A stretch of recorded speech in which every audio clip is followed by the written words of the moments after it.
सोनापुर एक सुंदर सा गांव था, जहां की सुबह आमतौर पर पक्षियों के चहचहाने से होती थी।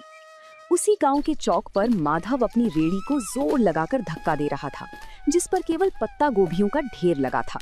सूरज सिर पर था और माधव के चेहरे पर निराशा। गोभी ले लो, ताजी पत्ता गोभी ले लो। तभी एक काकी उसके पास आई और कहा, अरे माधव, कल भी तो गोभी ही लाया था। क्या तेरे खेत में इसके अलावा और कुछ नहीं उगता? घर में सब अब गोभी देखकर मुंह बनाने लगे हैं। क्या करूं काकी, खेत में फसल ही यही हुई है। बहुत सस्ती दे रहा हूँ, 2 किलो ले लो। नहीं रे बेटा, मुफ्त में भी देगा तो कोई नहीं खाएगा। कुछ नया लाए तो बता देना। सबको कुछ नया चाहिए, पर नया लाने के लिए पैसे कहाँ से आएंगे? अगर आज ये गोभी नहीं बिकी तो कल का चूल्हा भी नहीं जल पाएगा। माधव वहीं सड़क किनारे बैठ गया। तभी उसका पुराना दोस्त सोमू वहां से गुजरा। क्या हुआ माधव, आज फिर गोभी का ढेर घर ले जा रहा है? हाँ सोमू, कोई भी इसे खरीदने को तैयार नहीं है। सब इन पत्ता गोभी से पक गए हैं। समझ नहीं आता इन पत्ता गोभियों का क्या करूं। भाई तूने शहर में कुछ समय उस दुकान पर काम किया था ना, जहां लोग इसी गोभी को बारीक काट कर कुछ सफेद पोटली जैसा बनाते थे। क्या नाम था उसका? मोमोस? हाँ सोमू, वो लोग पत्ता गोभी का ही इस्तेमाल करते थे। सोमू की बात माधव के दिमाग में घर कर गई थी। उस शाम माधव घर लौटा तो उसके मन में एक ही धुन सवार थी। उसने अपनी बची हुई सबसे अच्छी पत्ता गोभी उठाई और उसे बारीक काटना शुरू किया। अगर मैं इन गोभियों को फेंकने के बजाय इनका रूप बदल दूं तो शायद बात बन जाए। मैदा घर में थोड़ा पड़ा ही है। वो रसोई में मसालों के साथ कुछ प्रयोग करने लगा। खुशबू फैलने लगी तो उसका पड़ोसी करीम चाचा अंदर आए। माधव मियाँ, ये कैसी खुशबू आ रही है? आज क्या कोई दावत की तैयारी है?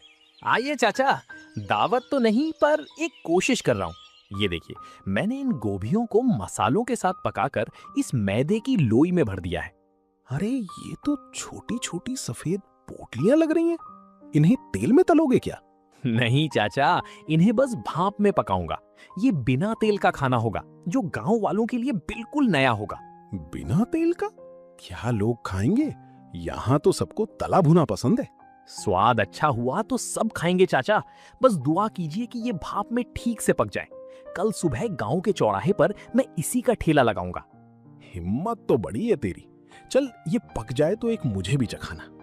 अगली सुबह सूरज की पहली किरण के साथ ही माधव गांव के चौराहे पर पहुंच गया था। उसने अपनी रेड़ी के एक तरफ कटी हुई पत्ता गोभी रखी थी और दूसरी तरफ पीतल के एक बड़े बर्तन से भाप निकल रही थी। गांव के लोग जो रोज माधव को गोभी बेचते देखते थे, आज रुक रुक कर उसे ताकने लगे। तभी गांव का हलवाई बनवारी उसके ठेले पर आया और कहने लगा, अरे माधव, आज तेरा ये पत्ता गोभी का ठेला बड़ा चमक रहा है। ये बड़े बर्तन में क्या उबाल रहा है भाई? सुबह सुबह चाय बना रहा है क्या? नहीं बनवारी भाई, ये चाय नहीं है, इसे मोमोस कहते हैं। शहर का बड़ा मशहूर नाश्ता है। आज पहली बार अपने गांव में लाया हूँ। मो क्या? नाम तो बड़ा अजीब है, पर खुशबू बड़ी सौंधी आ रही है। इसमें डाला क्या है? वही अपनी ताजी पत्ता गोभी है भाई, बस बनाने का अंदाज नया है। ये देखिए, साथ में ये लाल चटनी भी है। तभी गांव का एक बुजुर्ग उसके पास आया और उसने कहा, बेटा, ये दिखने में तो बड़ा कोमल लग रहा है। क्या ये बुजुर्गों के खाने लायक है? मेरे दांत अब सख्त चीजें नहीं चबा पाते। बाबा, ये तो मुंह में जाते ही घुल जाएगा। ये भाप में पका है, बिल्कुल रूई जैसा नरम। आप बस एक बार जरा सा चक्कर देखिए। बुजुर्ग ने एक छोटा सा टुकड़ा चखा। पूरा चौराहा शांत हो गया। सब बुजुर्ग के चेहरे के भाव देख रहे थे। जैसे ही बुजुर्ग ने मोमोज का टुकड़ा चबाया, उनके चेहरे पर एक बड़ी सी मुस्कान फैल गई। माधव ने उन्हें थोड़ी और लाल चटनी दी। देखते ही देखते वहां मौजूद दूसरे लोग भी अपनी बारी का इंतजार करने लगे।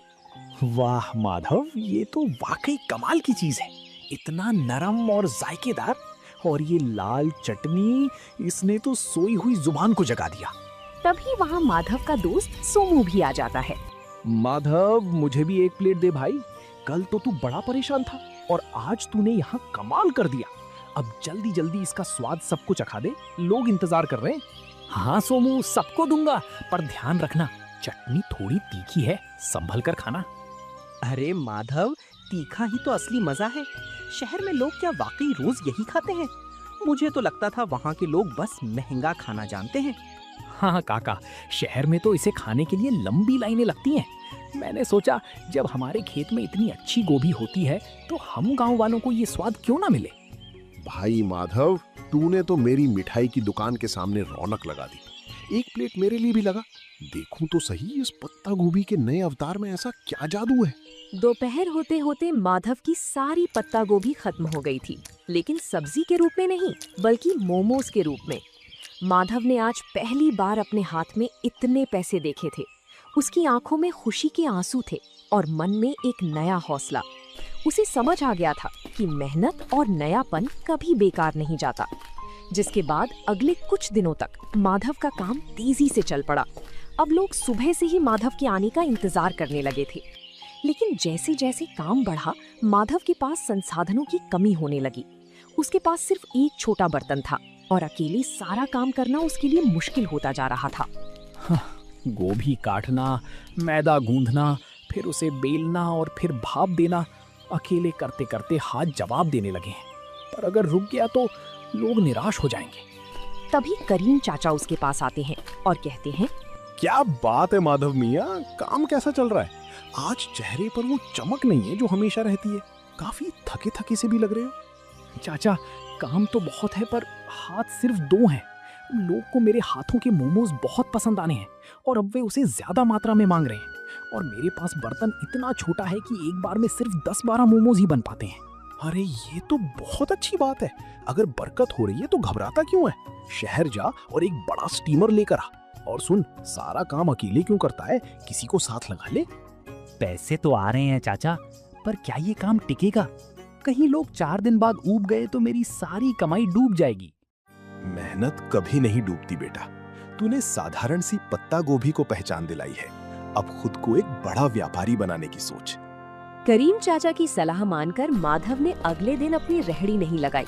वो पास के बड़े कस्बे के बाजार गया। वहाँ की भीड़ भाड़ देखकर उसे अपने पुराने दिन याद आ गए, जब वो दूसरों की दुकानों पर काम करता था। आज वो अपनी खुद की दुकान के लिए सामान खरीदने आया था। आइए भाई साहब, क्या दिखाऊं? होटल के लिए बर्तन चाहिए या घर के लिए? मुझे मोमोज बनाने वाला सबसे बड़ा 3 मंजिला बर्तन चाहिए। और हाँ, एक ऐसी मशीन भी देना जिससे सब्जियां बहुत बारीक कट सके। बड़े बर्तन की मांग तो बहुत है। आप कहाँ से आए हैं? शहर में दुकान खोल रहे हैं क्या? नहीं साहब, गांव में मेरा छोटा सा मोमोज बेचने का काम है।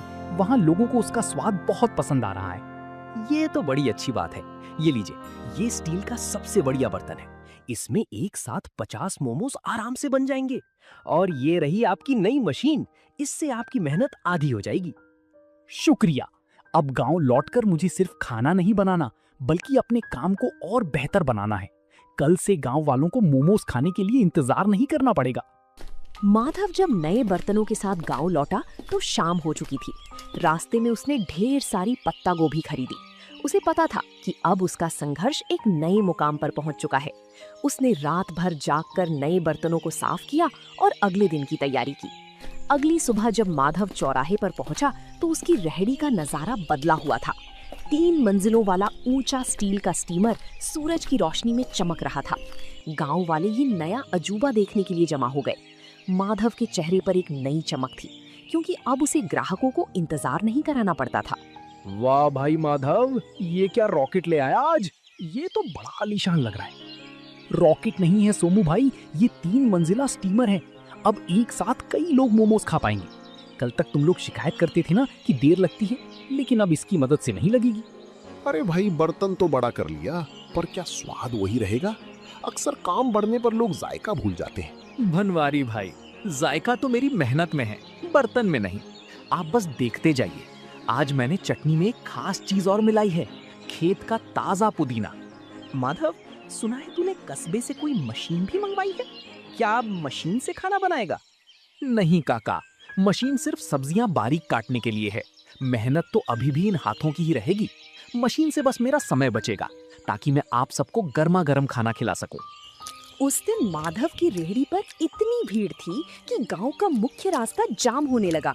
माधव बड़ी फुर्ती से हाथ चला रहा था। वो पत्ता गोभी की फिलिंग भरता, उन्हें आकार देता और स्टीमर में सजाता। कुछ ही मिनटों में भाप के साथ मोमोज तैयार हो जाते। तभी गांव के पटवारी जी अपनी गाड़ी से वहां रुके। माधव, ये क्या शोर मचा रखा है तुमने? पूरा गांव यहीं जमा हो गया है क्या? प्रणाम पटवारी जी, कुछ नया शुरू किया है। ये पत्ता गोभी के मोमोज हैं। आप भी जरा चक्कर देखिए, फिर बताइएगा कि गांव में ये कैसा लग रहा है। पटवारी जी ने जैसे ही एक निवाला खाया तो उन्होंने कहा, वाकई मैंने शहर में कई जगह के मोमोज खाए हैं, पर तुम्हारी ये पत्ता गोभी की फिलिंग और ये देसी पुदीने वाली चटनी, इसका कोई जवाब नहीं। तुमने तो कमाल कर दिया। शुक्रिया साहब, बस सोच रहा था कि अपनी गोभी को फेंकने से अच्छा है उसे इस तरह लोगों तक पहुंचाया जाए। माधव, अगले हफ्ते तहसील के कुछ बड़े अधिकारी गांव आ रहे हैं। क्या तुम उनके लिए भी ऐसा कुछ इंतजाम कर सकते हो? मैं चाहता हूँ वो देखें कि हमारे गांव के युवक कितने मेहनती हैं। ये तो मेरे लिए सौभाग्य की बात होगी साहब। मैं उनके लिए सबसे बेहतरीन मोमोज तैयार रखूंगा। माधव के लिए ये सिर्फ एक ऑर्डर नहीं था, बल्कि उसके हुनर को मिलने वाली सरकारी पहचान की शुरुआत थी। उस रात माधव ने चैन की नींद ली, क्योंकि अब वो सिर्फ एक गरीब सब्जी वाला नहीं, बल्कि गांव का मोमोज मैन बन चुका था।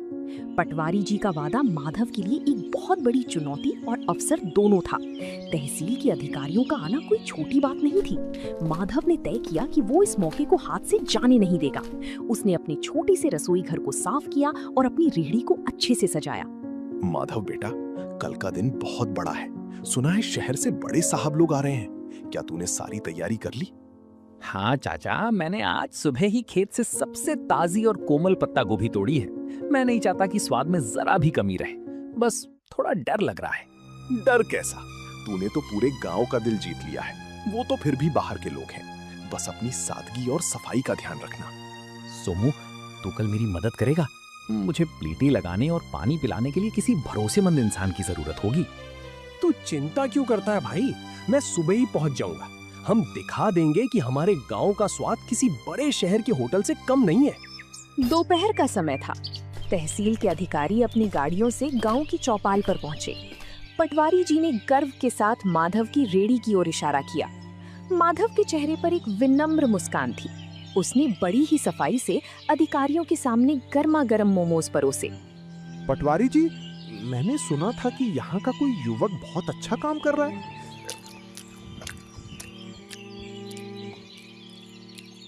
अरे ये तो वाकई लाजवाब है। इतना हल्का और इतना शुद्ध स्वाद। शुक्रिया साहब, ये सब मेरे खेत की पत्ता गोभी का कमाल है। मैंने इसमें कोई बनावटी मसाला नहीं डाला है। हैरानी की बात तो ये है कि गांव के माहौल में तुमने इतनी सफाई और हाइजीन का ध्यान रखा है। तुम्हारा ये तरीका वाकई काबिले तारीफ है। माधव, क्या तुम कभी शहर आकर अपना स्टॉल लगाना चाहोगे? वहां तुम्हें और भी बड़ा बाजार मिल सकता है। साहब, शहर में तो बहुत लोग हैं। मैं चाहता हूँ कि मेरे गांव के लोगों को यहीं पर अच्छी और नई चीजें खाने को मिले। मैं यहीं रहकर अपने काम को बड़ा बनाना चाहता हूँ। बहुत खूब, तुम्हारी ये सोच देखकर अच्छा लगा। हम तुम्हारी मदद करेंगे ताकि तुम एक छोटी सी पक्की दुकान खोल सको। हमें ऐसे ही मेहनती युवाओं की जरूरत है। अधिकारियों ने न केवल पेट भर खाया, बल्कि जाते समय माधव की काफी तारीफ भी की। उस दिन माधव को समझ आया कि सफलता के लिए गांव छोड़ना जरूरी नहीं, बल्कि अपनी जगह रहकर कुछ अलग करना जरूरी है। अधिकारियों की मदद और अपनी मेहनत की कमाई से माधव ने आखिरकार गांव के मुख्य चौराहे पर एक छोटी सी पक्की दुकान किराए पर ले ली। अब उसे धूप और बारिश में रेहड़ी खड़ी करने की चिंता नहीं थी। उसने अपनी दुकान का नाम रखा माधव का देसी जायका। दुकान की दीवारों पर उसने खेत और गांव के सुंदर चित्र बनवाए थे। अरे भाई माधव, अब तो तू सेठ बन गया। इतनी सुंदर दुकान और वो भी गांव के सबसे मुख्य मोड़ पर। अब तो हमें बैठने के लिए कुर्सियां भी मिलेंगी। सेठ नहीं बनवारी भाई, बस आप सबका प्यार है। दुकान पक्की हो गई है तो क्या हुआ, स्वाद तो आज भी वही मिट्टी से जुड़ा रहेगा। आइए, आज उद्घाटन के दिन पहली प्लेट आप ही के नाम। माधव मियाँ, देख रहे हो, जहाँ तू कभी गोभी का ढेर लेकर उदास बैठा रहता था, आज वहाँ तेरे नाम की धूम मची है। मैंने कहा था ना, गोभी को पहचान तूने दी है। चाचा, ये सब आपकी बातों का ही असर है। अब मैंने सोचा है कि मैं गांव के 2 और बेरोजगार युवकों को यहाँ काम पर रखूंगा। उन्हें मैं खुद ट्रेनिंग दूंगा ताकि वो भी अपना हाथ साफ कर सकें। बहुत नेक ख्याल है बेटा। तरक्की वही है जो सबको साथ लेकर चले। वक्त बीतता गया और माधव की दुकान अब केवल सोनापुर ही नहीं बल्कि आसपास के 10 गांवों में मशहूर हो गई। लोग दूर दूर से उसके पत्ता गोभी मोमोज खाने आने लगे। माधव ने कभी अपनी गुणवत्ता से समझौता नहीं किया। वो आज भी रोज सुबह अपने खेत से ताजी गोभी खुद तोड़कर लाता था। माधव भाई, आज तो शहर से भी कुछ लोग आए थे। कह रहे थे कि सोशल मीडिया पर तुम्हारी दुकान की बड़ी चर्चा है। अब तो तुम्हें शहर में भी ब्रांच खोल लेनी चाहिए। सोमू, शहर की चकाचौंध अपनी जगह है, पर जो सुकून इस गांव की हवा और अपनों के बीच काम करने में है वो कहीं नहीं। मेरा मकसद सिर्फ पैसा कमाना नहीं था, बल्कि अपनी मेहनत को एक नई दिशा देना था। तुमने वाकई साबित कर दिया कि अगर इरादा पक्का हो तो एक गरीब सब्जी बेचने वाला भी अपने हुनर से तकदीर बदल सकता है। मेहनत का कोई विकल्प नहीं होता सोमू। आज जब मैं पीछे मुड़कर उन पत्ता गोभी से भरी रेहड़ियों को देखता हूँ तो मुझे गर्व होता है कि मैंने हार नहीं मानी। तो दोस्तों, आप लोगों को ये कहानी कैसी लगी कमेंट करके जरूर बताएं और ऐसी कहानियों को देखने के लिए वीडियो को लाइक करें और चैनल को सब्सक्राइब करें।